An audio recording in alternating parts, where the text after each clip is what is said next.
Hola amigos, nuevamente aquí estamos de parte del Club Santana y quiero compartir con ustedes el día de hoy la importancia de la preparación.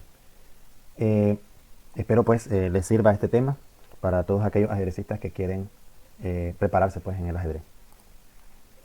Bueno, quiero hablarles, ¿verdad?, que de parte del Club Santana de Chinandega, Nicaragua, nosotros tenemos como eslogan haciendo hombres de bien. Ocupamos como herramienta el ajedrez, pero ya sabemos de que el fin último es procurar valores morales que nos lleven hacia la bondad, ¿verdad? Mi nombre es José Luis Avilés García y voy a abordar el tema de la importancia de la preparación, ¿verdad? Voy a abordar este tema a través de 4 apartados. Primero vamos a abordar el tema de los contextos del ajedrez. Después vamos a ver el ajedrez sin preparación, es decir, de qué manera las personas juegan ajedrez sin prepararse, para que después lleguemos a ver qué consideraciones o qué diferencias hay con el ajedrez cuando la persona ya empieza a prepararse. Y finalmente preguntarnos qué hay que hacer, ¿verdad? Pues si seguir jugando sin prepararse o prepararse, ¿verdad? Y cuáles son las diferentes opciones. Entonces vamos a iniciar con los contextos del ajedrez. Considero yo de que existen muchos contextos en el ajedrez, pero que al menos los que yo he identificado son los siguientes. Está el ajedrez deportivo. Yo puedo dedicarme al ajedrez con fines estrictamente competitivos o deportivos. Es decir, vengo yo, juego ajedrez para ir a los torneos, ya sea a los suizos, a los torneos sistemas de liga, a los abiertos, etcétera, etcétera. Y lo que yo trato es de quedar en las posiciones más altas posibles, ¿verdad? Ganar premios, etcétera, etcétera. Si ustedes se fijan en la mayor cantidad posible de jugadores de ajedrez, este es el objetivo primordial. ¿Por qué? Porque al final el ser humano, y no sé por qué extraño motivo, tiene siempre en su mente, en su psiquis, ¿verdad?, de que quiere sobresalir ante los demás. Y entonces él contrasta sus habilidades, ya sean físicas, intelectuales, etcétera, etcétera, con los demás, y en las competencias se debe entrever quién es más habilidoso y quién es menos habilidoso. Entonces, el ajedrez deportivo está basado en las competencias, en los torneos, ¿verdad? La idea de un ajedrecista, como les dije, en este caso, es de que pueda demostrar sus habilidades y va a tratar, en la medida de lo posible, de aventajarle a los demás. Otro de los contextos del ajedrez es el aspecto pedagógico. El ajedrez pedagógico es aquel que se ocupa como una herramienta que persigue como fin primordial mejorar las cualidades pedagógicas y académicas del individuo. En este caso, del ajedrecista que está en edad escolar principalmente. En consecuencia, los programas de ajedrez escolares no persiguen como fin último el aspecto deportivo, sino que persiguen de que estas personas ejerciten lo suficientemente el cerebro como para que puedan generar dos resultados importantes para la pedagogía, que son, en primer lugar, ¿verdad?, mejorar los índices académicos, es decir, los promedios de notas académicas en las diferentes calificaciones de las asignaturas, y a su vez también mejorar un poco, ¿verdad?, los niveles conductuales o las calificaciones que tienen que ver con la conducta o la disciplina. Ambos son resultados debidamente probados. Tuve la oportunidad hace años de leer 2 estudios doctorales donde se estaba reflejando, ¿verdad?, a través de diferentes estudios de calidad científica, de que el ajedrez producía resultados muy positivos en ambos indicadores académicos para los ajedrecistas en edad escolar. De hecho, yo que he fundado algunas academias de ajedrez acá en Chinandega, les puedo decir de que como también he intervenido en universidades y en centros técnicos, he tenido la oportunidad de interactuar con el ajedrez escolar y al aplicar programas de ajedrez, yo logré observar, y de esto sí tengo pruebas fehacientes, ¿verdad?, de que el estudiante que persiste en el programa de ajedrez por al menos un año logra mejorar su promedio de notas de 3 a 5 puntos y su conducta de 10 a 15 puntos. Entonces, el ajedrez pedagógico se ocupa como una herramienta a nivel académico, es decir, para fines estrictamente académicos. También está el ajedrez terapéutico. El ajedrez terapéutico es más utilizado en las ciencias médicas, ¿verdad? Aquí estaríamos hablando, ¿verdad?, de, por ejemplo, de los médicos y los psicólogos que recomiendan el ajedrez como terapia. De hecho, el ajedrez es sabido a través de los diferentes estudios doctorales, ¿verdad?, de que activa todas las regiones del cerebro, de que permite agudizar la capacidad geométrica y espacial del cerebro, permite desarrollar el nivel de cálculo, permite desarrollar los niveles de análisis y también la parte de los valores. Por ejemplo, permite autocontrolar las emociones, permite pensar antes de actuar, permite reducir los niveles de agresividad entre las personas. Por eso es que, por ejemplo, El gran maestro Ruben Fine decía en su libro, ¿verdad? La psicología del ajedrecista, de que el ajedrez es el deporte de la paz. Es el que tiene la menor cantidad de violencia registrada comparada con los demás deportes. Y bueno, y otros muchos beneficios. De hecho, el ajedrez terapéutico es recomendado para personas que ya pasan los 35 años de edad. Recordemos que los 35 años es el cenit tanto físico como psíquico del ser humano y que después ya sus capacidades y habilidades vienen mermando poco a poco. Entonces el ajedrez se ocupa precisamente pues este, para fines terapéuticos, ¿no? En mi caso personalmente, y se lo quiero decir ahora con total honestidad, yo ocupo el ajedrez y practico el ajedrez casi a diario, ¿verdad? Pero no para fines deportivos, no para fines terapéuticos, perdón, pedagógicos, sino para fines estrictamente terapéuticos. Porque quiero, por ejemplo, retener los niveles de memoria, prevenir Alzheimer, retener un poco la concentración y otros beneficios que nos trae el ajedrez. El otro contexto es el del ajedrez lúdico. El ajedrez lúdico es el contexto en el cual el ajedrez nos ha servido para entretener a las personas. De hecho, las personas que no son ajedrecistas, los que no saben absolutamente nada del ajedrez, tienen el mito de que creen que el ajedrez te va a causar dolor de cabeza, de que te va a causar hipertensión, problemas cardíacos, estrés y bueno, y que incluso hasta migraña, ¿verdad? Pero son mitos. De hecho, todos los ajedrecistas han opinado más o menos lo mismo en el hecho de que cuando ellos juegan ajedrez se le bajan los niveles de estrés, aumentan sus niveles de entretenimiento, su estado de ánimo se mejora, se estabilizan incluso los signos vitales de las personas. Incluso hasta el ajedrez ha servido como una especie de gimnasio cardíaco. El ajedrez con sus diferentes posiciones hace de que en algún momento se acelere, ¿verdad? El corazón, y que en otras posiciones en las que va ganando el individuo se desacelere, y si diario se está haciendo ese ejercicio con las partidas, ¿verdad? Entonces el corazón está aprendiendo a acomodarse a los diferentes ritmos, ¿verdad? Sin irse a los extremos, ¿verdad? Y esto ayuda bastante pues a la parte cardíaca, pues. De hecho, yo no soy médico. Si alguno de ustedes es profesional de la medicina, a lo mejor, y si es ajedrecista, pues con mucha más razón, me gustaría que me hiciera algún comentario al respecto o me corrija si a lo mejor me estoy equivocando en este aspecto. El ajedrez lúdico está bastante recomendado, bueno, de hecho para todos, pero está bastante recomendado para los niños y para los ancianos, porque el ajedrez es un deporte que da alegría, es un deporte que da mucha, mucha alegría, y es el deporte que más le ayuda a las personas a aceptar las derrotas y los fracasos en la vida. Y esto nos lleva al otro contexto, que es el contexto del ajedrez filosófico.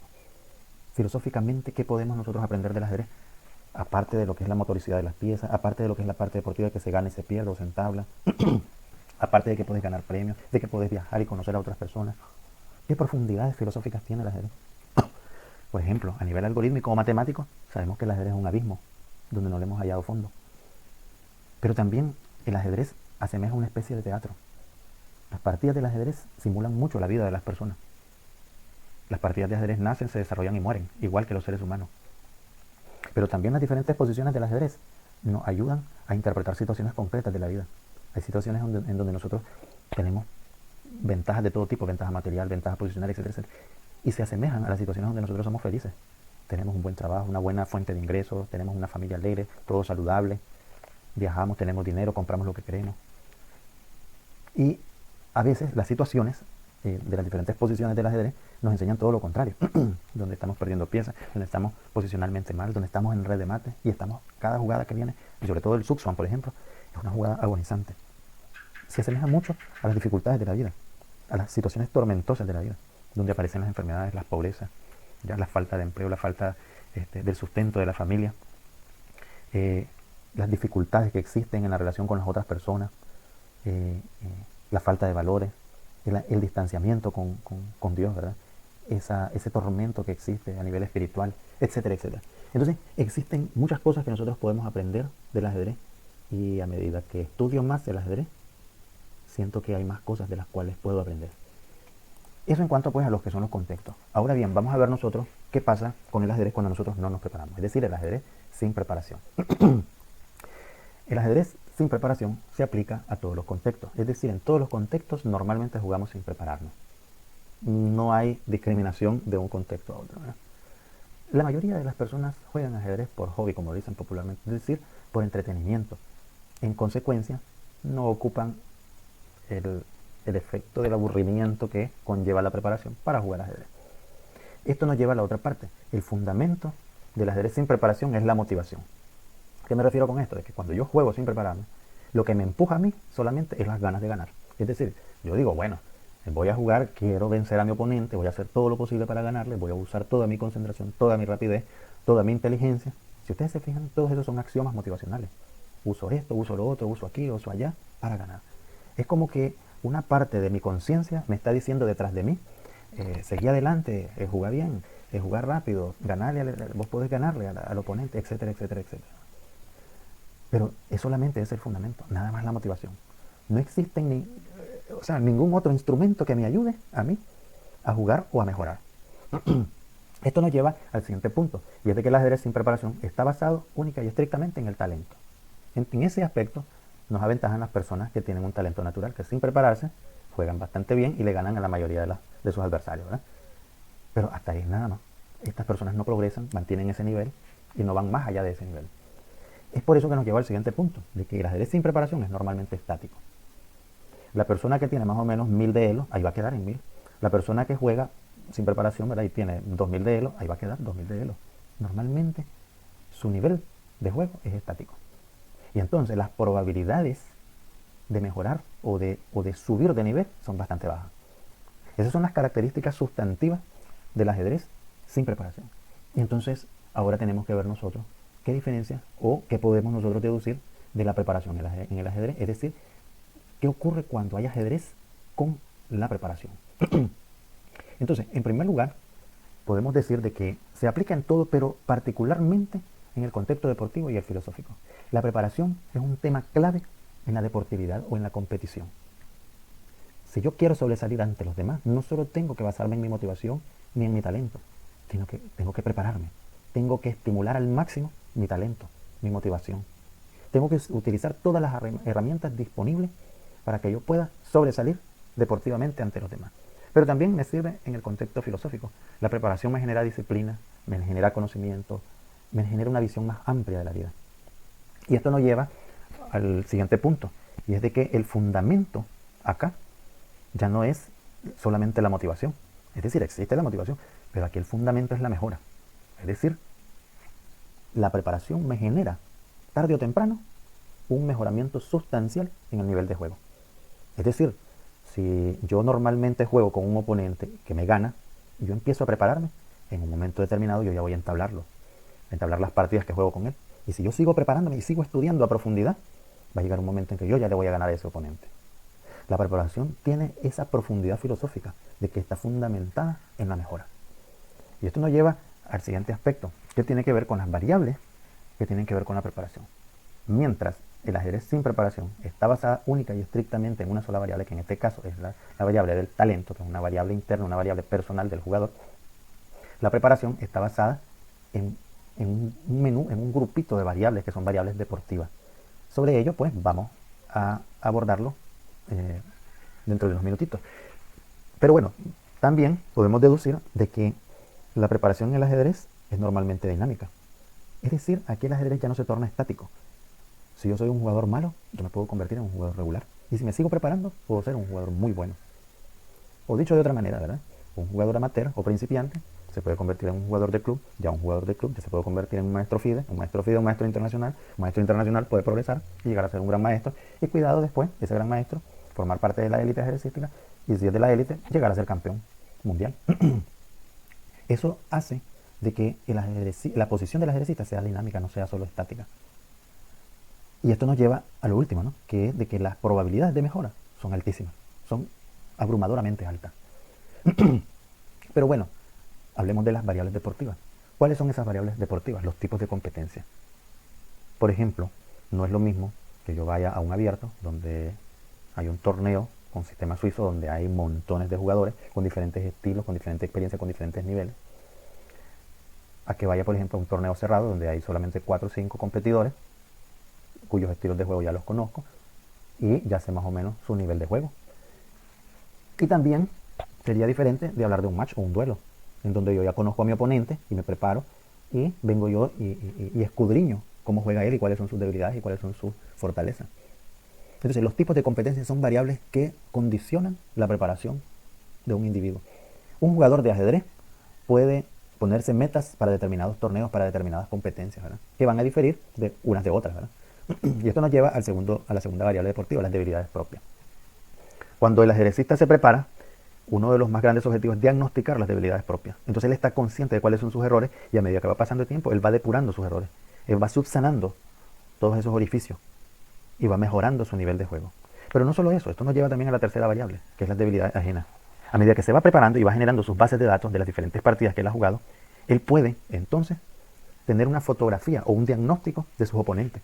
Él sabe cuáles son las diferentes debilidades de sus oponentes, quiénes son débiles en la apertura, quiénes son débiles en el medio juego, quiénes son débiles en los finales, quiénes juegan rápido, quiénes juegan lento, quiénes calculan mucho y quiénes calculan poco.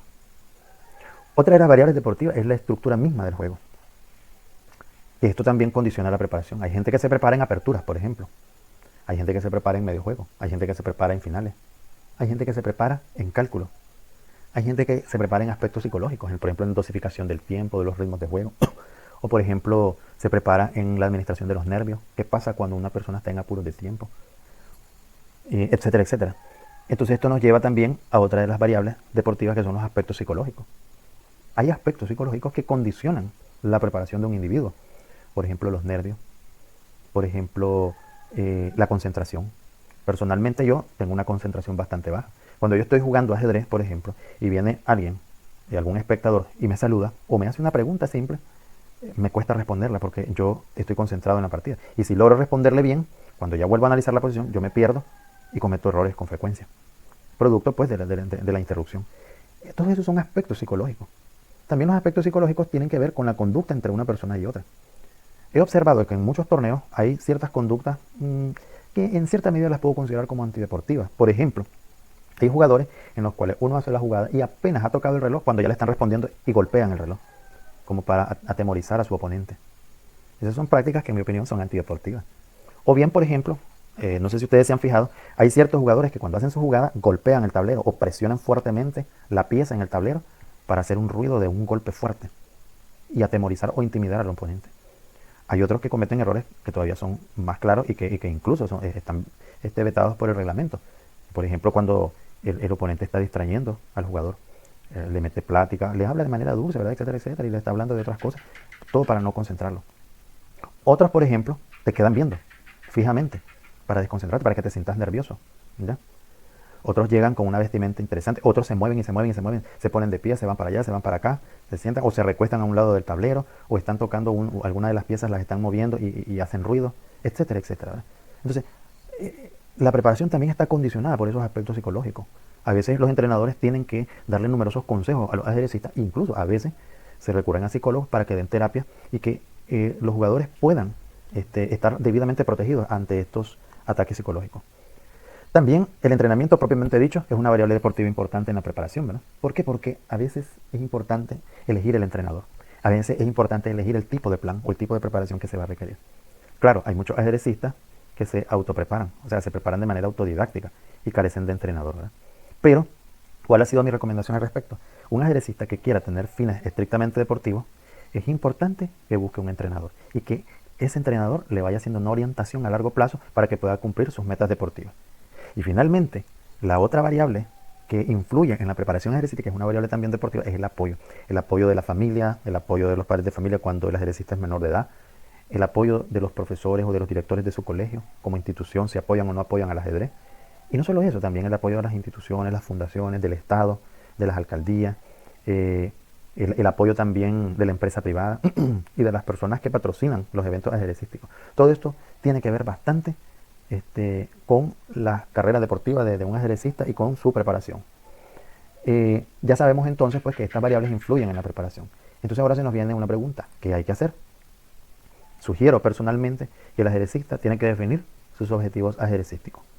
Por ejemplo, alguien puede decir, yo quiero participar en el Nacional Escolar del próximo año. Entonces, yo tengo 12 meses para prepararme y voy a entrar a las competencias municipales, después a las departamentales y después a las nacionales. Entonces, yo busco un entrenador que me haga un plan de esos 12 meses y yo logro cumplir ese objetivo. Pero pueden haber objetivos a corto o a mediano plazo. Por ejemplo, podemos decir, el próximo mes hay un torneo que es a ritmo de juego de 15 minutos y posiblemente entren más de 20 jugadores y tal vez la mitad de esos jugadores son conocidos por mí, ¿verdad? Entonces busco un entrenador que me prepare para ese objetivo. Es importante tener claros los objetivos agresivos. Pero también un segundo punto, considerar tus posibilidades y restricciones. Uno tiene que estar consciente de sus fortalezas y sus debilidades. Yo particularmente soy un ajedrecista que tengo poca memoria, poca capacidad de memoria y soy relativamente lento. Hay ajedrecistas que son rapidísimos, como una bala, y hay ajedrecistas que tienen memoria de elefante, como la que popularmente se le llama memoria fotográfica, ¿verdad? Pero hay que ver otras restricciones, restricciones económicas. A veces algunos ajedrecistas no tienen dinero para pagar, por ejemplo, no sé, la inscripción de un torneo, o no tiene posibilidades para pagar un entrenador o una academia de entrenamiento. Tal vez no tiene para comprarse un tablero o comprarse un libro de ajedrez o suscribirse a un curso en línea. Entonces hay que tomar en cuenta bastante las restricciones. Hay ajedrecistas que son muy talentosos, tienen recursos y todo eso, pero tal vez son menos de edad y dependen de sus pares, y sus pares no los apoyan en absoluto. Prefieren tenerlos, prefieren de que nunca desarrollen sus habilidades y que se dediquen a otras cosas, etcétera, etcétera. Pero bueno, al final tenemos que preguntarnos nosotros, ¿qué significa el ajedrez para mí? Y esta es la pregunta clave y la pregunta objetivo de este video, ¿verdad? Esa pregunta se la tienen que hacer ustedes y con la respuesta que tengan, tomar decisiones al respecto. Bueno, y eso es lo que quería compartirles, ¿verdad?, sobre el tema de la preparación en el ajedrez. Los invito a que reflexionen y deliberen sobre este tema. Les sugiero que procuren prepararse, ¿verdad? La preparación, como decía Alexis Argüello, ¿verdad?, el más grande boxeador de Nicaragua, la preparación hace al atleta.